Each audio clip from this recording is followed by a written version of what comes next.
എന്താണ് ഞാറ്റുവേല? ആ പേരെങ്ങനെ വന്നു? കാലാവസ്ഥ പ്രവചനം വികസിക്കുന്നതിന് മുമ്പ് കൃഷിക്കാലം ഗണിക്കുന്നതിന് നമ്മുടെ നാട്ടിൽ ഒരു ഞാറ്റുവേല കലണ്ടർ നിലനിന്നിരുന്നു. നക്ഷത്രങ്ങളെ അടിസ്ഥാനപ്പെടുത്തിയാണ് ഈ കലണ്ടർ രൂപപ്പെടുത്തിയിരിക്കുന്നത്. ഞായറിന്റെ, അതായത് സൂര്യന്റെ വേളയാണ് സമയം, അതായത് ഞാറ്റുവേലയെ മാറിയത്. ഞായർ എന്നാൽ സൂര്യനാണ്, വേള എന്നാൽ സമയവും. ചുരുക്കത്തിൽ സൂര്യന്റെ സമയം എന്നാണ് ഞാറ്റുവേല എന്ന പദം കൊണ്ട് അർത്ഥമാക്കുന്നത്. ഞായർ വേള എന്നാൽ ഞായാറ്റുവേല എന്നും ഞാറ്റുവേല എന്നുമായി തീർന്നത്. ഞാറ്റുവേല, ഞാറ്റില, ഞാറ്റേറ്റുവേല എന്നിങ്ങനെയും പലയിടങ്ങളിൽ പേരുണ്ട്. പണ്ടൊക്കെ മഴയെ മാത്രം ആശ്രയിച്ചായിരുന്നു കൃഷി ഇറക്കിയിരുന്നത്. വിത്തിറക്കാനും കള പറിക്കാനും നടാനും കൊയ്യാനുമെല്ലാം മഴയുടെ വരവും പോക്കും കണക്കാക്കണം. സൂര്യനെയും മലയാള മാസത്തിലെ നക്ഷത്രങ്ങളെയും അടിസ്ഥാനമാക്കിയാണ് കൃഷിക്കാർ മഴയുടെ കണക്കെടുത്തിരുന്നത്. സൂര്യന്റെ ഒരു നക്ഷത്രത്തിൽ നിൽക്കുന്ന കാലമാണ് ഒരു ഞാറ്റുവേല. ഒന്നിലധികം ഞാറ്റുവേല ഉൾപ്പെട്ടാണ് ഓരോ മലയാളി മാസവും. ഇനി കുറച്ചും കൂടി കൃത്യമായി പറഞ്ഞാൽ ഒരു മലയാള മാസത്തിൽ 2 ഞാറ്റുവേലകൾ: അശ്വതി ഞാറ്റുവേല, ഭരണി ഞാറ്റുവേല, കാർത്തിക ഞാറ്റുവേല, കാൽഭാഗവും ഉൾപ്പെട്ടതാണ് മേടമാസം. ഏകദേശം 13 മുതൽ 14 ദിവസങ്ങളാണ് ഒരു ഞാറ്റുവേല കണക്കാക്കുന്നത്. ഒരു വർഷം ലഭിക്കുന്ന മഴയുടെ വിതരണത്തെയും സസ്യങ്ങളുടെ വളർച്ചയും സാമ്പ്രദായിക കൃഷി അനുഭവ പരിജ്ഞാനത്തെയും അടിസ്ഥാനപ്പെടുത്തിയാണ് ഞാറ്റുവേലകൾ കുറിച്ചിട്ടുള്ളത്. ഭൂമിയിൽ നിന്ന് സൂര്യനെ നോക്കുമ്പോൾ സൂര്യൻ ഏത് നക്ഷത്രത്തിന്റെ അടുത്താണ് നിൽക്കുന്നത് അതാണ് ഞാറ്റുവേല അറിയപ്പെടുന്നത്. അതായത് സൂര്യന്റെ സ്ഥാനം തിരുവാതിര നക്ഷത്രത്തിലാണെങ്കിൽ അത് തിരുവാതിര ഞാറ്റുവേല. അങ്ങനെ അശ്വതി, ഭരണി, കാർത്തിക, രോഹിണി, മകേരം, തിരുവാതിര തുടങ്ങി രേവതി വരെയുള്ള 27 നക്ഷത്രങ്ങളുടെ പേരിലാണ് ഞാറ്റുവേലകൾ അറിയപ്പെടുന്നത്. മറ്റു ഞാറ്റുവേലകളുടെ ശരാശരി ദൈർഘ്യം 13.5 ദിവസമാണെങ്കിൽ തിരുവാതിരയുടേത് 15 ദിവസമാണ്. 27 ഞാറ്റുവേലകളിൽ 10 നല്ല മഴ ലഭിക്കുന്നവയാണ്. ഞാറ്റുവേല രാത്രി പിറക്കണമെന്നാണ് പഴമക്കാർ പറയുന്നത്. രാത്രിയിൽ വരും മഴ രാത്രിയിൽ വരും, അതിഥിയെ പോകില്ലെന്ന് അവർക്ക് പഴഞ്ചൊല്ലുമുണ്ടായിരുന്നു. പകൽ പിറക്കും ഞാറ്റുവേലയിൽ പിച്ചച്ചാളി എടുക്കാനാണ് അവർക്കറിയാമായിരുന്നു. മഴ തീരെ കുറവായിരിക്കുമെന്നാണ് അർത്ഥം. തിരുവാതിര ഞാറ്റുവേലയും കുരുമുളകുമായുള്ള അഭേദ്യമായ ബന്ധം വെളിപ്പെടുത്തുന്ന ഒരു കഥ ഇങ്ങനെയാണ്. പണ്ട് സാമൂതിരിയുടെ കാലത്ത് വാസ്കോ ഡ ഗാമയുടെ നേതൃത്വത്തിൽ പറങ്കികൾ കുരുമുളക് തൈകൾ പോർത്തുഗലിലേക്ക് കൊണ്ടുപോകാൻ സാമൂതിരിയുടെ അനുവാദം ചോദിച്ചു. അതിന്റെ അനുവാദം നൽകിയ സാമൂതിരി അവർ ചോദിച്ച് തൈകൾ നൽകുകയും ചെയ്തു. ഇത് കണ്ട് ഭയന്ന മാങ്ങാട്ടച്ചൻ പറങ്കികൾ കുരുമുളക് കൊണ്ടുപോയാൽ ഉണ്ടാകുന്ന ഭവിഷ്യത്ത് അറിയിച്ചപ്പോൾ അവർ നമ്മുടെ കുരുമുളക് തിരികളെ കൊണ്ടുപോകും, നമ്മുടെ തിരുവാതിര ഞാറ്റുവേല കൊണ്ടുപോകില്ലല്ലോ എന്നായിരുന്നു അത്ര സാമൂതിരിയുടെ മറുപടി. അശ്വതി ഞാറ്റുവേല ഏപ്രിൽ 14 മുതൽ ഏപ്രിൽ 27 വരെയുള്ള ദിവസങ്ങളാണ് അശ്വതി ഞാറ്റുവേല. ഈ സമയത്ത് ഇരിപ്പ് നിലങ്ങളിൽ 1-ാം വിളയെ നെൽകൃഷി ചെയ്യാം. വിത്ത് തേങ്ങ സംരക്ഷിക്കുന്നതിനും കുരുമുളക് കൃഷിക്കായുള്ള താങ്ങുകാലുകൾ പിടിപ്പിക്കുവാനും ഈ ദിവസങ്ങൾ പ്രയോജനപ്പെടുത്താം. അടുത്തത് ഭരണി ഞാറ്റുവേല. ഏപ്രിൽ 27 മുതൽ മെയ് 10 വരെയുള്ള ഭരണി ഞാറ്റുവേലയ്ക്ക് തേങ്ങ, പയർ തുടങ്ങിയവയുടെ കൃഷിക്ക് അനുയോജ്യമാണ്.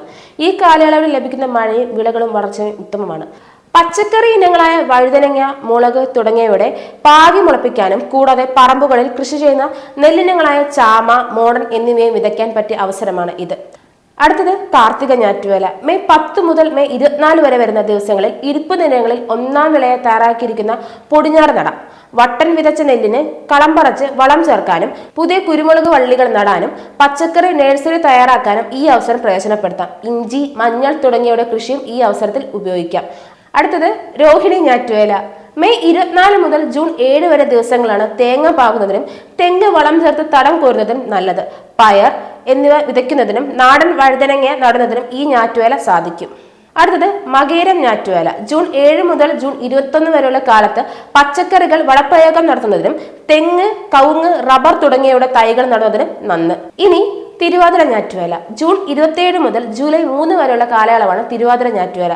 ഏത് ചെടികളും നട്ടു വളർത്താനും യോജ്യമായ ദിവസങ്ങളാണ് ഇത്. കുരുമുളക് ചെടിയുടെ പരാഗണം ഈ സമയത്താണ് നടക്കുന്നത്.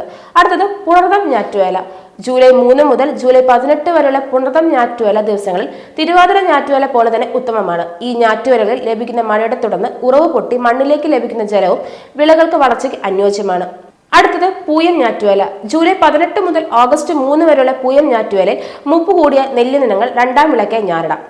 സുഗന്ധവ്യഞ്ജന വിളയ്ക്ക് വളം ചേർക്കുന്നതും ഈ ദിവസങ്ങൾ ആയിരിക്കും നല്ലത്. ഇനി അടുത്തത് ആയില്യം ഞാറ്റുവേല. ആഗസ്റ്റ് 3 മുതൽ ആഗസ്റ്റ് 16 വരെയുള്ള ദിവസങ്ങളിൽ ഇരിപ്പ് നിലങ്ങളിൽ ഒരുപ്പുമായി കൃഷി ചെയ്യുന്നതിന് കരിങ്കാർ, അതായത് മൂപ്പേറിയ വിത്തിനങ്ങൾ നടാൻ സാധിക്കും. നെല്ലിന്റെ വളപ്രയോഗത്തിന് പറ്റിയ അവസരമാണിത്. ഇനി മകം ഞാറ്റുവേല.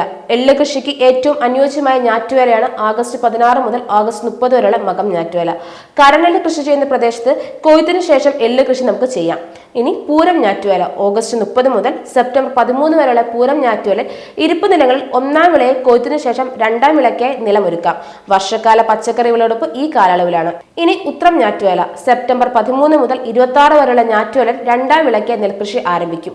ഇനി അത്തം ഞാറ്റുവേല. സെപ്റ്റംബർ 26 മുതൽ ഒക്ടോബർ 10 വരെയുള്ള അത്തം ഞാറ്റുവേല രണ്ടാം വിളയ്ക്ക് വേണ്ടത്ര ജലം ലഭിക്കുന്ന സ്ഥലങ്ങളിൽ എള്ള്, മുതിര എന്നിവയുടെ കൃഷി ആരംഭിക്കാം. അത്തം ഞാറ്റുവേല അവസാനിക്കുന്നതിന് മുമ്പ് രണ്ടാം വിളയായി ചെയ്യുന്ന നെൽകൃഷി ഞാറുനട തീർത്തിരിക്കണം. കൂടാതെ കുരുമുളക് ചെടിയുടെ വള്ളികൾ താങ്ങുകാലുകളുടെ ചേർത്ത് കെട്ടണം. ഇനി അടുത്തത് ചിത്തിര ഞാറ്റുവേല. ഒക്ടോബർ 10 മുതൽ 23 വരെയുള്ള ചിത്തിര ഞാറ്റുവേല നേന്ത്രവാഴ കൃഷി ചെയ്യുന്നതിനും തേങ്ങ, കവുങ്ങ് തുടങ്ങിയ നാണ്യവിളകളുടെ വളം ചേർക്കുന്നതിനും കവാത്ത് കിഴങ്ങ് എന്നിവയുടെ വിളവെടുക്കുന്നതിനും അനുയോജ്യമാണ്. ചോതി ഞാറ്റുവേല. ഒക്ടോബർ 23 മുതൽ നവംബർ 6 വരെയുള്ള ചോതി ഞാറ്റുവേലയിൽ പയർ കൃഷി ചെയ്യുന്നതിനും രണ്ടാം വിളയ്ക്ക് നെല്ലിന് വളം ചേർക്കുന്നതിനും അനുയോജ്യമാണ്. ഈ ഞാറ്റുവേലയിൽ മഴയുടെ ലഭ്യത ഗണ്യമായി കുറഞ്ഞു വരും. വിശാഖം ഞാറ്റുവേല.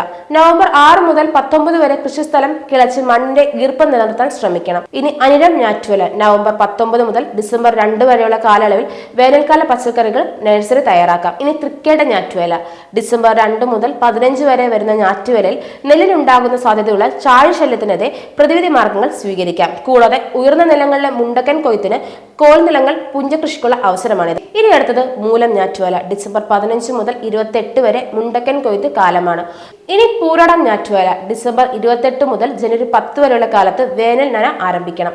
ഉത്രാടം ഞാറ്റുവേലയാണ് ഇനി അടുത്തത്. ജനുവരി 10 മുതൽ 23 വരെയുള്ള സമയം പയർ, വെള്ളരി, മത്തൻ, കുമ്പളം, ചീര എന്നിവയുടെ കൃഷിക്ക് അനുയോജ്യമാണ്.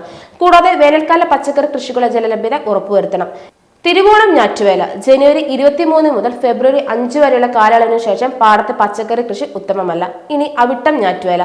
ഫെബ്രുവരി 5 മുതൽ 18 വരെയുള്ള അവിട്ടം ഞാറ്റുവേലയിൽ വിത്ത് തേങ്ങ സംഭരിക്കാം. നേന്ത്രവാഴക്കുള്ള നന ഒഴിവാക്കണം. ഇനി ചതയം ഞാറ്റുവേല.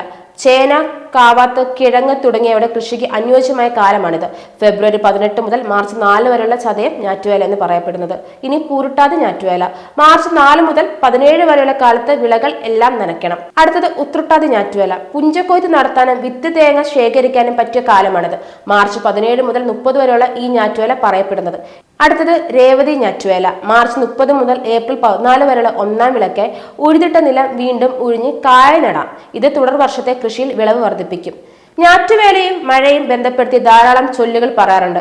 മകീരം ഞാറ്റുവേലയിൽ മഴ മതി മറന്നു പെയ്യും, തിരുവാതിര മഴ തിരി മുറിയാതെ പെയ്യും എന്നതൊക്കെ ഉത്തമമായ ചൊല്ലുകളാണ്.